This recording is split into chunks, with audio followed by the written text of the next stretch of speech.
Welcome to స్వతంత్ర TV. నా పేరు రహీం. ముందుగా హెడ్లైన్స్ చూద్దాం.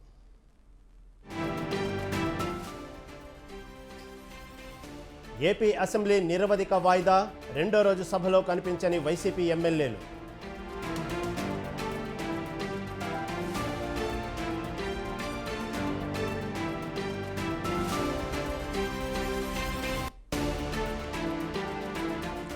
బాబు ప్రజాస్వామ్యవాద విధ్వంసకారుడా, వైసీపీ కార్యాలయం కూల్చివేతపై అంబటి ఫైర్.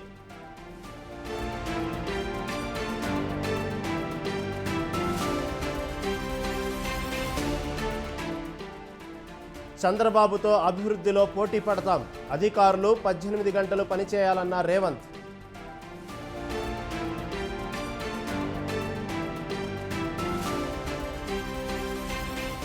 రైతాంగాన్ని రాష్ట్ర ప్రభుత్వం దగా చేస్తోంది, రుణమాఫీతో కాలయాపన చేస్తున్నారన్న రేంజర్ రెడ్డి.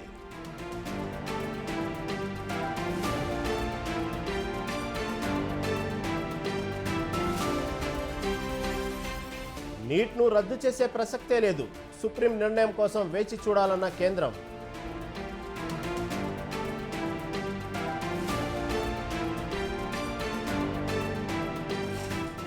బీజేపీ వల్లే లక్షలాది మంది యువత భవిష్యత్తు నాశనమైంది, నీట్ వ్యవహారంలో కేంద్రం తీరు అభ్యంతరకరమన్న ప్రియాంక.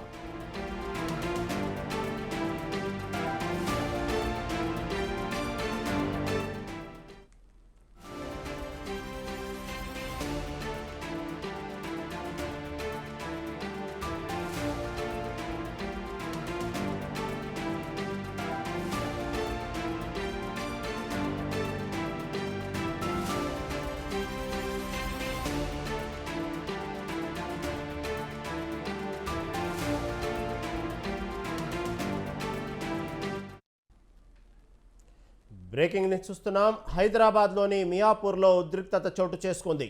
సర్వే నెంబర్ 101, 100లో భూములు ఆక్రమించుకునేందుకు జనం భారీగా రావడంతో టెన్షన్ వాతావరణం ఏర్పడింది. ప్రభుత్వ భూమి అని తెలియక చాలామంది ఈ భూములను కొనుగోలు చేశారు. జనం కొనుగోలు చేసిన భూమి హెచ్ఎండిఏ పరిధిలో ఉన్న 504 ఎకరాల్లో ఉన్నాయని గుర్తించారు. వీటిలో గుడిసెలు వేసుకుని ఆక్రమించుకునేందుకు జనం తరలివచ్చారు. ఇక్కడ నుంచి కదిలే ప్రసక్తే లేదని భీష్మించుకున్నారు. అవి ప్రభుత్వ భూములని, వెంటనే ఖాళీ చేయాలని అధికారులు జనానికి వార్నింగ్ ఇచ్చారు. జనాలను అక్కడి నుంచి పంపించేందుకు పోలీసులు ప్రయత్నించడంతో టెన్షన్ నెలకొంది.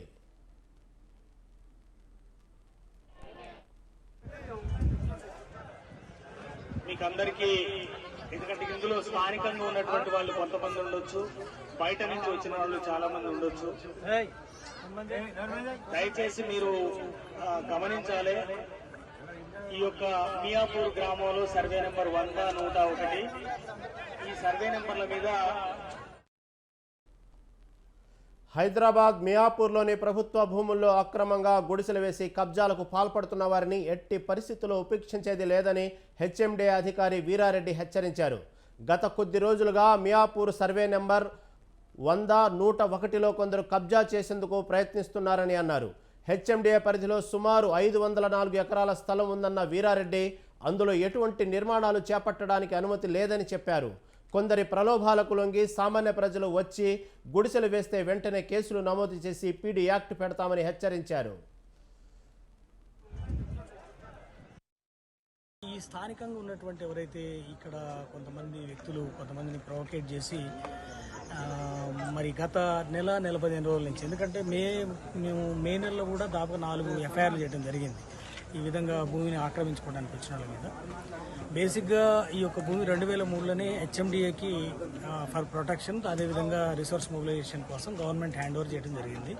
అప్పటి నుంచి హెచ్ఎండిఏ యొక్క ఆధీనంలో ఉంది ఈ భూమి మొత్తం కూడా. మరి ఈ యొక్క ఆక్రమణల్ని నిరోధించడానికి ప్రయత్నం చేస్తున్నాం. కానీ పబ్లిక్ ఏంటంటే వాళ్ళకి ఏదో ఆశతోటి ఇక్కడ దాకా వచ్చారు. వాళ్ళకి నేను తర్వాత మరి స్థానిక పోలీస్ అధికారులు, ఏసీపీ గారు, అడిషనల్ డీసీపీ గారు, అదేవిధంగా ఆర్డీఓ గారు అందరం కూడా కన్విన్స్ చేయడానికి చెప్పినాం. ఎందుకంటే ఇది సుప్రీంకోర్టులో ఉన్నటువంటి స్టేటస్ కోలో ఉంది, సబ్జుడిస్ అవుతుంది, కోర్టు కంటెంప్ట్ అయింది. కాబట్టి ఎవరు కూడా దీంట్లో ఎటువంటి నిర్మాణాలు అక్రమ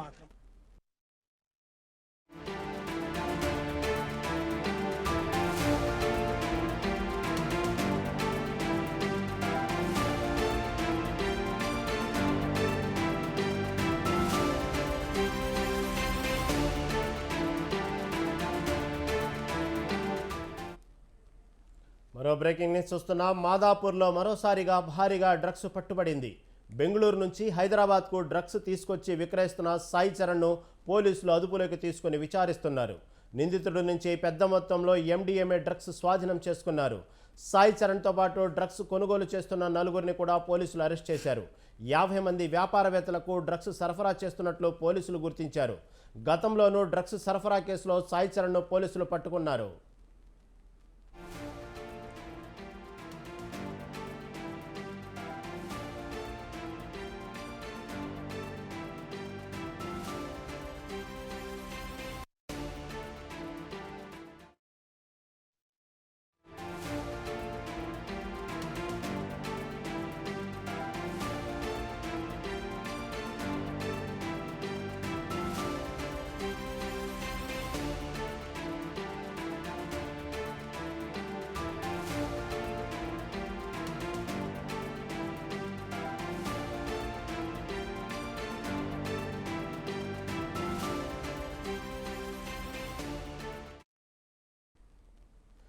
బ్రేకింగ్ న్యూస్ చూస్తున్నాం. పోటీ పరీక్షల నిర్వహణ భద్రతపై హై లెవెల్ కమిటీని ఏర్పాటు చేసింది కేంద్ర ప్రభుత్వం. నీటు, UGC, నెట్ ప్రశ్నాపత్రాల లీకేజీ వివాదంలో హై లెవెల్ కమిటీ వేస్తామని కేంద్ర విద్యాశాఖ మంత్రి 2 రోజుల క్రితం ప్రకటించారు. ఈ నేపథ్యంలో మాజీ ఇస్రో చైర్మన్ డాక్టర్ రాధాకృష్ణన్ ఆధ్వర్యంలో కేంద్ర విద్యాశాఖ కమిటీని ఏర్పాటు చేసింది. ఈ పరీక్షల నిర్వహణలో పారదర్శకత, టెక్నాలజీ, సెక్యూరిటీ, కొత్త మార్పులపై హై లెవెల్ కమిటీ అధ్యయనం చేయనుంది. జాతీయ స్థాయిలో పరీక్షలు నిర్వహించే NTA రావాల్సిన మార్పుల మీద కూడా కమిటీ అధ్యయనం చేయనుంది. పరీక్షల నిర్వహణలో రావాల్సిన సంస్కరణల మీద 2 నెలల్లో విద్యాశాఖ కమిటీ నివేదిక ఇస్తుంది. ఆ నివేదిక ఆధారంగా కేంద్రం తగు నిర్ణయాలు తీసుకుంటుంది. ఈ విషయంపై మరింత సమాచారం మా ప్రతినిధి విశాల్ ఫోన్ అందిస్తారు.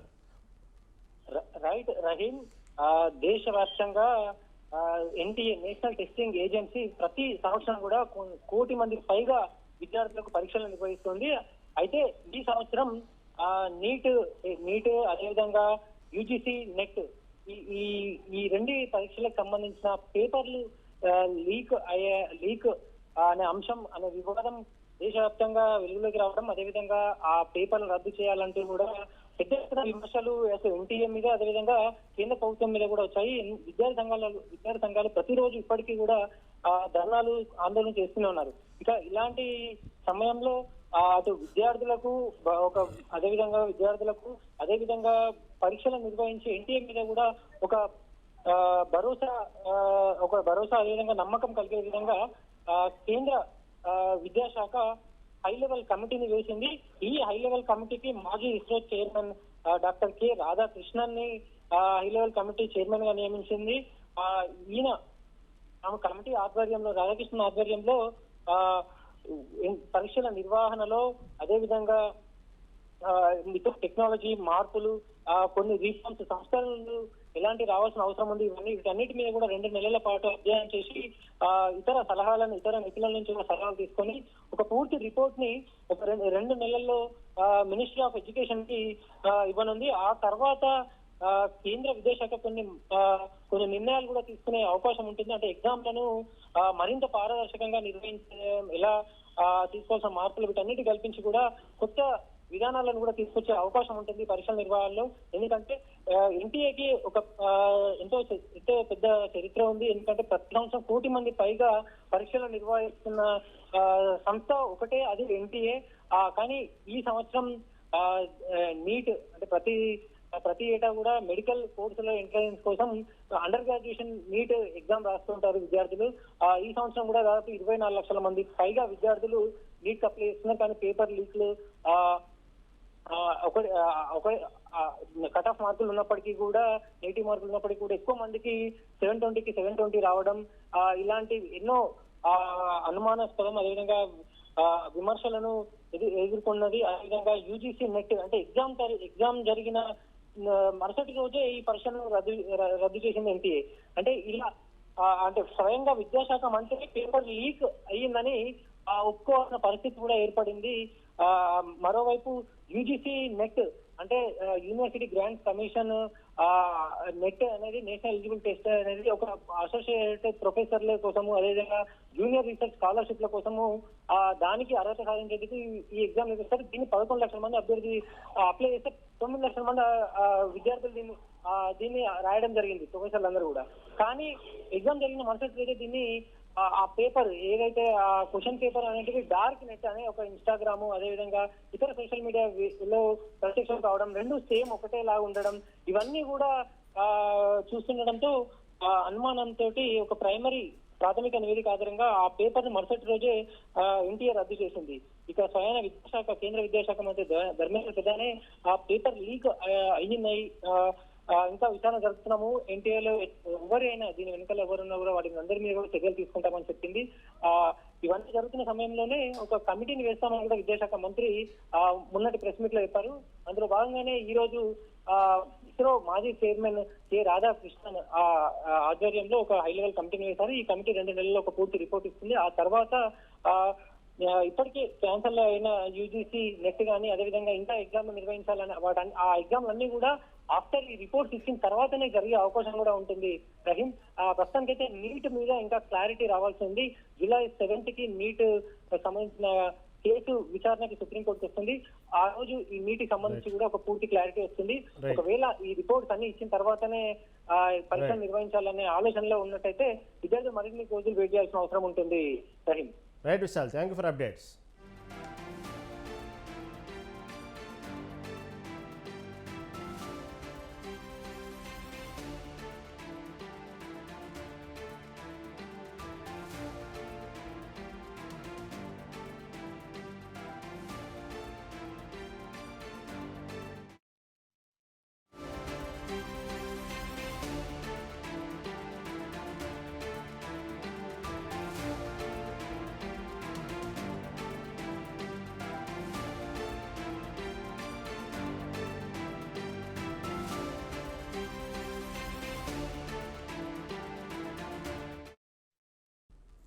బ్రేకింగ్ న్యూస్ చూస్తున్నాం. ఈ నెల 24వ తేదీన ఏపీ కేబినెట్ సమావేశం జరగనుంది. సోమవారం ఉదయం 10 గంటలకు తొలి కేబినెట్ సమావేశాన్ని ఎన్డీఏ ప్రభుత్వం నిర్వహించనుంది. ప్రభుత్వ ప్రాధాన్యతలపై సీఎం చంద్రబాబు దిశానిర్దేశం చేయనున్నారు. ఎన్నికల్లో ఇచ్చిన హామీల అమలు, రాజధాని, పోలవరం నిర్మాణాలపై తొలి కేబినెట్లో కీలక చర్చ నిర్వహించారు. మొత్తం 8 శాఖలపై శ్వేతపత్రాలు విడుదలపై కేబినెట్లో నిర్ణయం తీసుకునే అవకాశం ఉంది.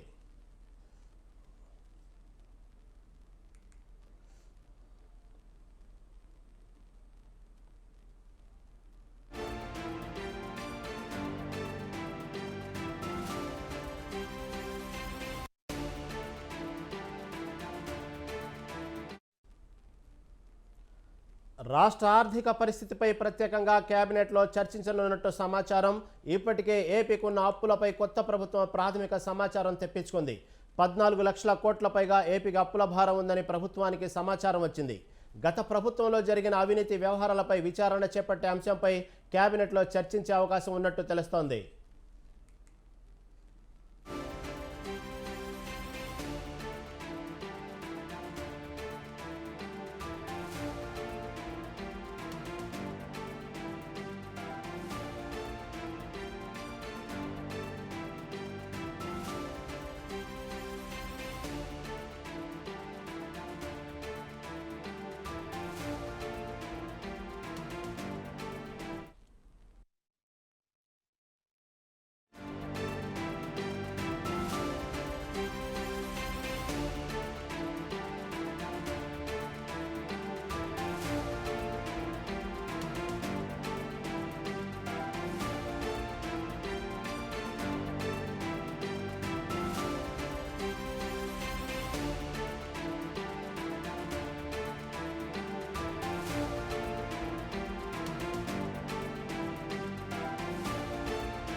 బ్రేకింగ్ న్యూస్ చూస్తున్నాం. కాసేపట్లో టీడీపీ పార్లమెంటరీ పార్టీ సమావేశం జరగనుంది. ముఖ్యమంత్రి చంద్రబాబు అధ్యక్షతన ఈ భేటీ జరగనుంది. ఉండవల్లిలోని చంద్రబాబు నివాసంలో ఎంపీలతో చంద్రబాబు భేటీ అవుతారు. ఈ సమావేశంలో టీడీపీ పార్లమెంటరీ పార్టీ నేతను చంద్రబాబు ఎంపిక చేయనున్నారు. పార్లమెంటు సమావేశాలు ప్రారంభం కానున్న నేపథ్యంలో అనుసరించాల్సిన వైఖరి, లేవనెత్తాల్సిన అంశాలపై టీడీపీ పార్లమెంటరీ భేటీలో చర్చించే అవకాశం ఉంది. ఎంపీలకు చంద్రబాబు దిశానిర్దేశం చేయనున్నారు.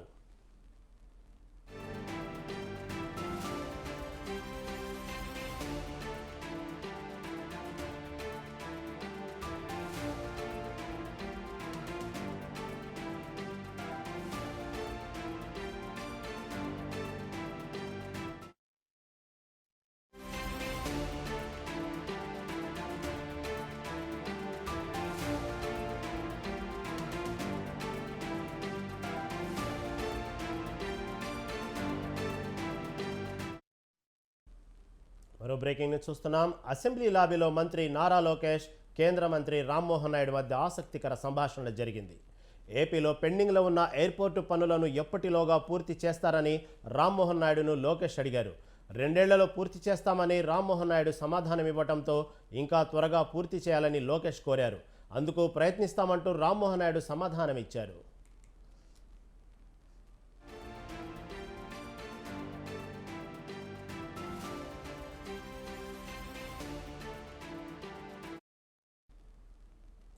మరోవైపు ప్రజా దర్బార్పై మంత్రి నారా లోకేష్ స్పందించారు.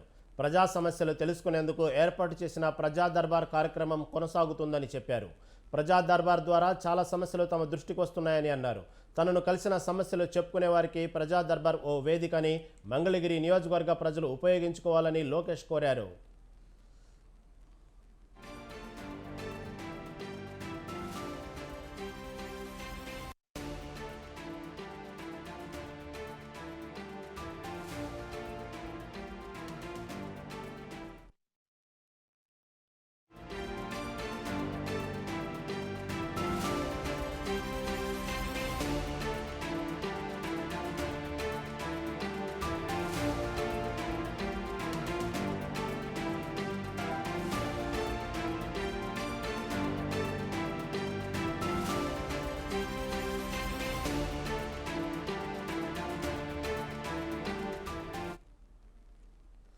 బ్రేకింగ్ న్యూస్ చూస్తున్నాం. తెలంగాణ ముఖ్యమంత్రి రేవంత్ రెడ్డి ఆసక్తికర వ్యాఖ్యలు చేశారు. ఏపీ సీఎం చంద్రబాబుతో అభివృద్ధిలో పోటీపడే అవకాశం తనకు వచ్చిందని అన్నారు. చంద్రబాబు 18 గంటలు పనిచేసి తాను 12 గంటలు పనిచేస్తే సరిపోదన్నారు. రాష్ట్ర నేతలు, అధికారులు కూడా 18 గంటలు పనిచేయాల్సిందేనని చెప్పారు.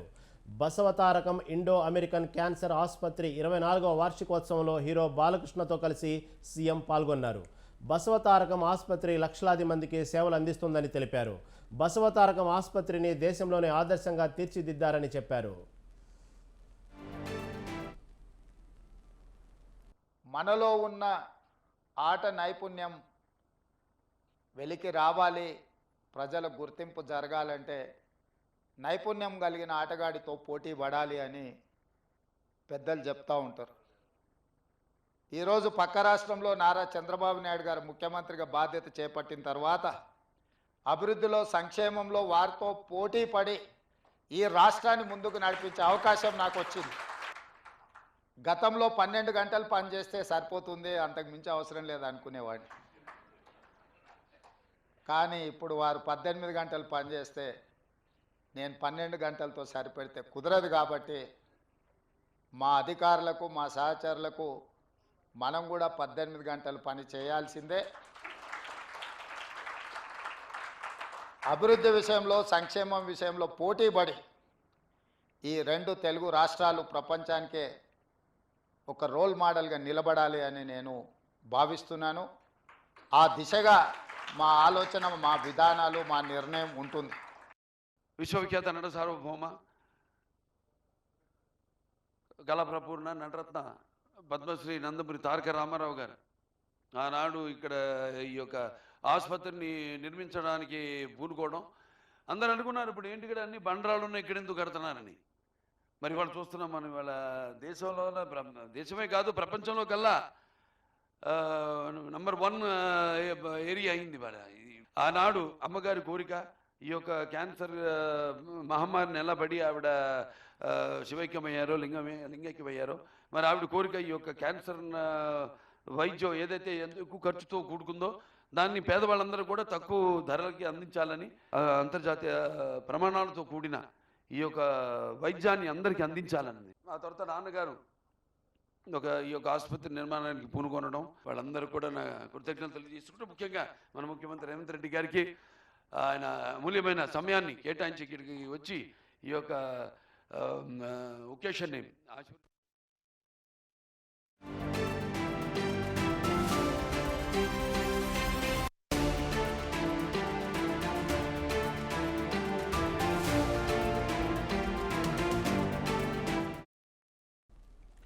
బ్రేకింగ్ న్యూస్ చూస్తున్నాం. పార్టీ మార్పు ప్రచారంపై బీఆర్ఎస్ నేత ఎర్రబెల్లి దయాకర్ స్పందించారు. తాను పార్టీ మారడం లేదని, అలాంటి ఆలోచన కూడా తనకు లేదని స్పష్టం చేశారు. నియోజకవర్గంలో ఏ గ్రామంలో ఎన్ని ఓట్లు వచ్చాయని సమీక్షలు నిర్వహిస్తున్నామని తెలిపారు. అంతే తప్ప తాను పార్టీ మారే ప్రసక్తే లేదని తేల్చి చెప్పేశారు. మీటింగ్ నాది రివ్యూ మీటింగ్ పెట్టుకున్నా. పార్లమెంట్ కాన్స్టిట్యున్సీ పార్లమెంట్ ఎన్నికల లోపట ఎమ్మెల్సీ ఎన్నికల లోపట రివ్యూ మీటింగ్ పెట్టుకొని ఏ మండలం ఏదొచ్చింది, ఏ ఊరు ఎట్లా వచ్చింది, ఎవరెవరు పనిచేసిందని రివ్యూ మీటింగ్ పెట్టుకొని ఆ తప్పుడు ప్రచారాన్ని ఖండించిన కూడా. ఇది కావాలని ఎవరో తప్పుడు ప్రచారం చేస్తున్నారు. దయచేసి నేను పార్టీ మారే ఆలోచన లేదు.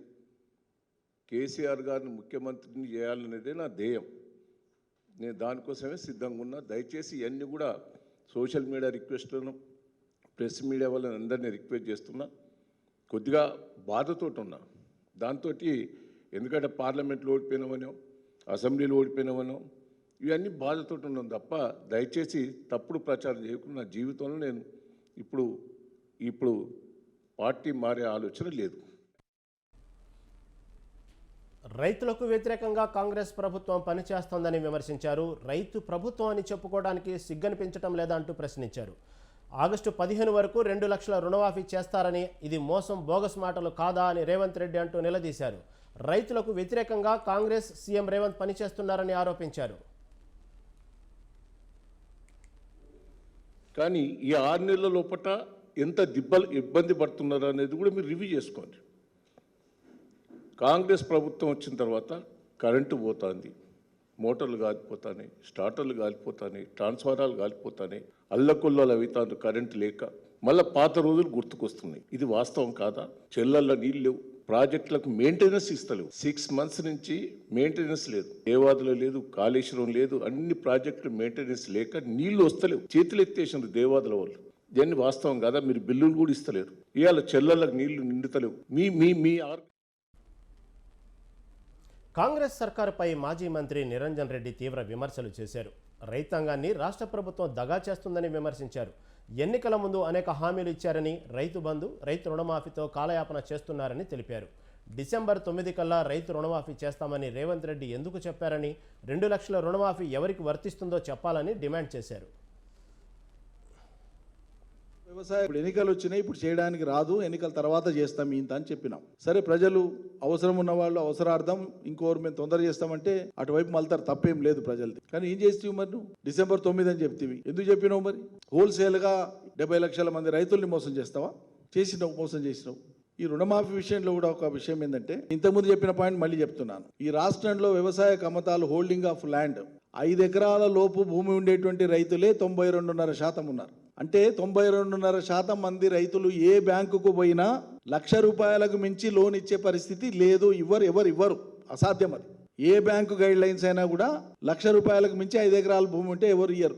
5 ఎకరాల భూమి పెట్టుకొని నేను 2 లక్షల రుణమాఫీ పోతే బ్యాంకు వాడు ఇయ్యాడు. క్రాప్ లోన్ ఇచ్చేదే క్రాప్ లోన్, దీర్ఘకాలిక రుణం కాదు, పంట రుణం.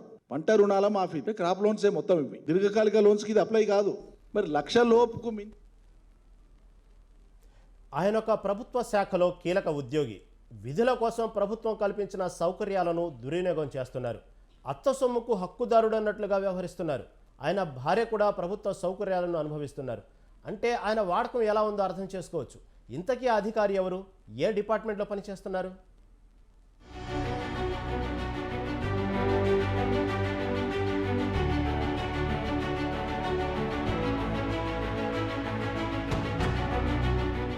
పోలీస్ శాఖలోని ఇంటెలిజెన్స్ మోటార్ ట్రాన్స్పోర్ట్ సెక్షన్ ఆఫీసర్గా రామ్దేవ్ రెడ్డి ఆర్ఐగా విధులు నిర్వహిస్తున్నాడు. ప్రభుత్వం ఆయనకు కేటాయించిన వాహనాన్ని సొంత అవసరాలకు వాడుకోవడమే కాకుండా తన భార్య కూడా పర్సనల్ పనులకు ఉపయోగించుకుంటోంది. Swift Dzire TS09 PA 3033 number గల ప్రభుత్వ వాహనాన్ని రామ్దేవ్ రెడ్డి భార్య తన ఆఫీస్ పనుల కోసం వాడుకుంటోంది. ఇంటి నుంచి ఆఫీస్కు తరచూ రాకపోకలు కొనసాగించడమే కాకుండా మరో అడుగు ముందుకు వేశారు. అదే కారుకు నంబర్ ప్లేట్ మార్చి TZ09 BM 1576 గల మరో ప్రైవేట్ నెంబర్తో కారును వాడుతున్నారు. కాకి చొక్కా వేసుకున్నాం కదా, మనకు ఎవరు ఎదురు లేదు అన్న చందంగా ఫ్రాడ్ పనులు చేస్తూ హద్దులు దాటి ప్రవర్తిస్తున్నాడు అధికారి రామ్దేవ్ రెడ్డి.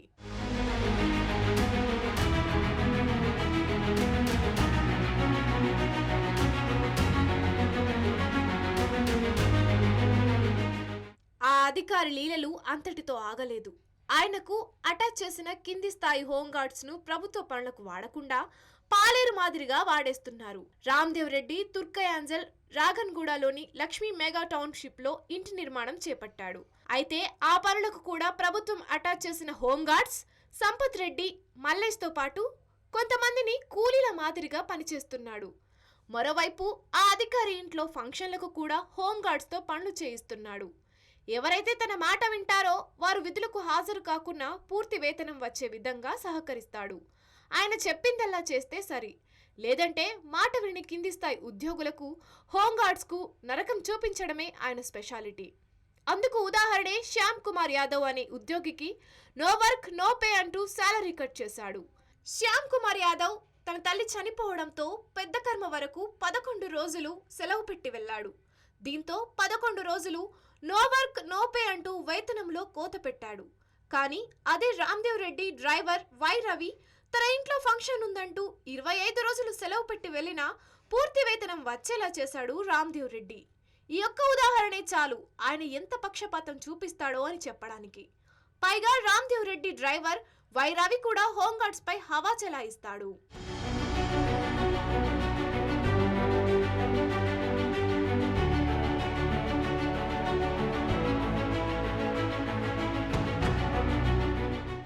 ఇంత అరాచకాలకు పాల్పడుతున్నా కూడా రామ్దేవ్ రెడ్డిపై ఎందుకు చర్యలు లేవు అంటే ఇంటెలిజెన్స్ చీఫ్ గా ఉన్న శివధర్ రెడ్డి సీసీ ఏవిఎన్ రెడ్డి పేరు తెరపైకి వస్తుంది.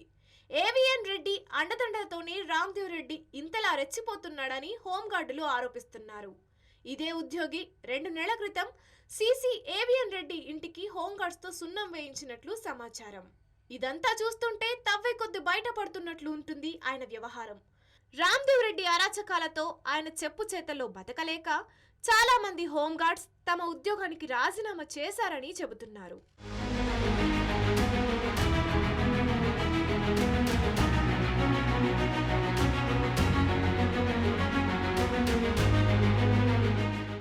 ఇంతటితో ఆగకుండా పోలీస్ శాఖలో కాకిలే పెట్రోల్ దొంగలుగా మారిన వ్యవహారం కూడా బయటపడుతోంది. ఇంటెలిజెన్స్ ఆఫీస్లోని సెల్లార్లో పార్క్ చేసిన జీపులు, కార్లు, బైక్ల నుంచి పెట్రోల్ను హోంగార్డ్స్ దుర్గాప్రసాద్, వేణులతో దొంగతనంగా తీయించి రామ్దేవ్ రెడ్డి తన వాహనంలో వేయించుకుంటున్నట్లు డిపార్ట్మెంట్లో గుసగుసలు వినిపిస్తున్నాయి. దీంతో సిబ్బంది సొంత వాహనాల మీద విధులకు రావాలంటేనే జంకుతున్నారు. ఇంత తతంగం జరుగుతున్నా ఉన్నతాధికారులు మాత్రం చూసి చూడనట్లుగా వ్యవహరిస్తున్నారని హోంగార్డులు వాపోతున్నారు.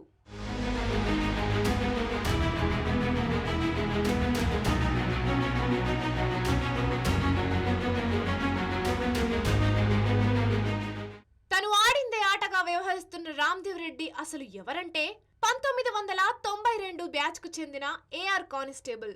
అక్కడి నుంచి ప్రమోషన్ పొంది ఆర్ఐగా విధులు నిర్వహిస్తున్నాడు. 10 ఏళ్లుగా ఇదే పోస్టింగ్ లో కొనసాగుతున్నాడు.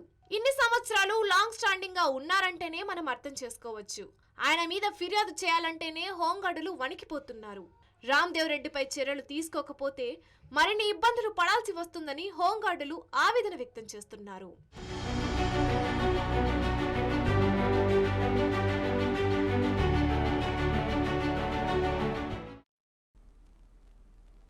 ఇవి ఇప్పటివరకు అప్డేట్స్. కీప్ వాచింగ్ స్వతంత్ర టీవీ.